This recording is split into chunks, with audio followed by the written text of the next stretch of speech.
الصلاة والسلام عليك يا سيد الأنبياء وخاتم النبيين وعلى سائر الأنبياء وآلك وصحابك والأولياء والصالحين۔ دیکھو جی، ماں اپنے بچے کی ایک سسکی بھی نہیں برداشت کر سکتی، تو سوچو وہ اللہ سبحانہ و تعالی جو تمہیں 70 ماؤں سے بھی زیادہ محبت کرتا ہے، کیسے تمہاری پریشانیوں کو نظر انداز کر سکتا ہے۔ وہ تمہارے ہر آنسو، ہر دعا اور ہر فریاد کو سنتا ہے، اور تمہارے حق میں جو بہتر ہو وہی عطا کرتا ہے۔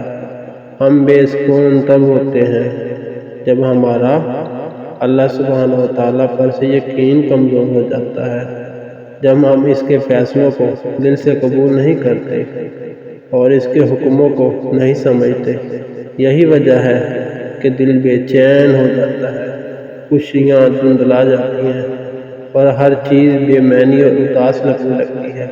لیکن جب ہم اللہ سبحانہ و تعالیٰ پر کامل یقین کر لیتے ہیں اور اس کے ہر فیصلے کو اپنی بہتری سمجھتے ہیں تو دل میں ایک سکون اتر آتا ہے اور زندگی میں اللہ سبحانہ و تعالیٰ کی خاص رحمتیں نازل ہونے لگتی ہیں جو ہماری ہر مشکل کو آسان بنا دیتی ہیں۔